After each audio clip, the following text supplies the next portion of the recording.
விஜய் ஒரு ஸ்பாயிலர், மற்ற கட்சிகளின் வெற்றி வாய்ப்பு வந்து கொடுக்கக்கூடும் அப்படிங்கிற மாதிரி பேசியிருக்காங்க. அதாவது விஜய் வந்து ஸ்பாயில்னு நம்ம எப்படி சொல்ல முடியும்? யாருக்கு ஸ்பாயில் பண்ணுறாரு யார் சொல்ல முடியும்? இந்த தேர்தலுக்கு வந்து சரியாக 3 மாதம் இருக்குது.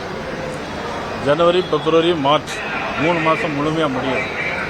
இன்னும் நாட்கள் நிறைய இருக்குது. அதனால யார் யாருக்கு பக்கம் இருக்கிறாங்க, யார் கூட்டணி யாரோட சேர்றாங்க, இதையெல்லாம் பொறுத்து திமுகவுக்கு ஏற்பட்டிருக்கக்கூடிய இந்த ஆன்டி இன்கம்பன்சி ஓட்டு இது எவ்வளவு தூரம் வருது அப்படிங்கிறத பொறுத்து, யார் வாங்கின பொறுத்து தான் அதெல்லாம் சொல்ல முடியும். தேமுதிக, பாமக அவருடைய நிலைப்பாடுல எதுவுமே தெரியல. கூட்டணியில் இருக்காங்களா இல்லையா, வருவாங்களா வரமாட்டாங்களா, அது இனிமேல் தான் தெரியும். இன்னும் 3 மாதம் இருக்குல்ல. பொருளை பொங்கல் முடிஞ்சு நல்ல காரியங்கள் நடக்குமா இருக்கும். தை பிறந்தால் வழி பிறகுன்னு சொல்லுவாங்கல்ல, வழி பிறக்கல.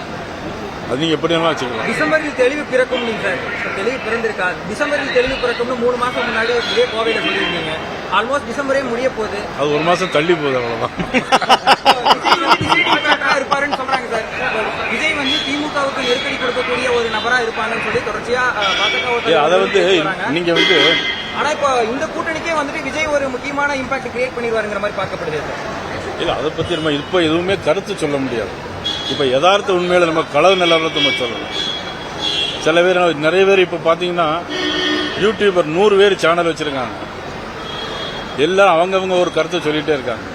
அப்புறம் ஒவ்வொருத்தரும் ஒவ்வொரு கருத்து கணிப்பு நடத்துறாங்க சொந்தமா. இப்போ முந்திலாம் ஒரு பெரிய கட்சிகள் ஏதாவது கருத்து கணிப்பு எடுப்பாங்க, இல்லை லோயரா காலேஜ் ஒரு கருத்து கணிப்பு எடுப்பாங்க. இப்ப எல்லாருமே முருகானந்த ஒரு கருத்து கணிப்பு எடுத்து வச்சிருக்காரு.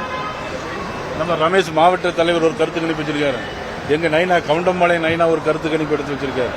ஒவ்வொருத்தருடைய கருத்துக்கள் வேறுபடுது. ஒரு தொகுதி இருக்கு அப்படின்னாக்கி இவங்க வந்து 50 பேர்கிட்ட கருத்து கேட்கறாங்க. ஆனா 2 லட்சம் வாக்கு 3 லட்சம் வாக்கு இருக்கு. அப்ப 50 பேர்கிட்ட கருத்து கணிப்பாச்சா அதே இன்னும் எல்லாத்துக்கும் ஒன்றா வராது. இப்ப கன்னியாகுமரியில் ஒரு கருத்து கணிப்பு இருந்தா கும்மிடிப்பூண்டிக்கு அதே கருத்து கணிப்பு சரியா இருக்காது. அதனால ஒவ்வொருத்தருடைய யூகங்களுடைய அடிப்படையில் ஒவ்வொரு கருத்துக்கள் மாறுபாங்க. ஒட்டுமொத்தமா தமிழ்நாட்டில் ஒரு நல்ல விடியல் கூடிய அரசு வரும். சார், கடைசி ஒரு கேள்வி. இந்த கள நிலவரம் குறித்து முழுசா பேசியிருக்கீங்க, அரசியல் நிலவரம் குறித்து சொல்லியிருக்கீங்க. விஜயின் தாக்கம் குறித்து இன்றைய மீட்டிங்கில் பேசப்பட்டதா? என்ன மாதிரியான தகவல்கள் மேலிடத்துக்கு சொல்லப்பட்டது? இல்ல, விஜயை பத்தி எதுவும் பேச பாஜக எத்தனை இடத்துக்கு போட்டி இருக்கக்கூடிய வாய்ப்பு இருக்கு? கண்டிப்பா சொல்லிடுறேன்.